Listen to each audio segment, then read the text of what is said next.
Here I have XIAOMI Redmi K40, and today I'm going to show you how to update apps on this device. So to update your apps, what you do is to just open the Play Store, then tap here, go to the Manage Apps and Device, go to the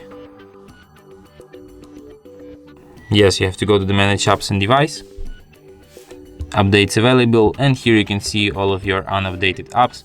So here you can update your apps by tapping this update button next to them, or you can just update them all at once by tapping this update all button, but it could take some time, so decide how you want to update your apps.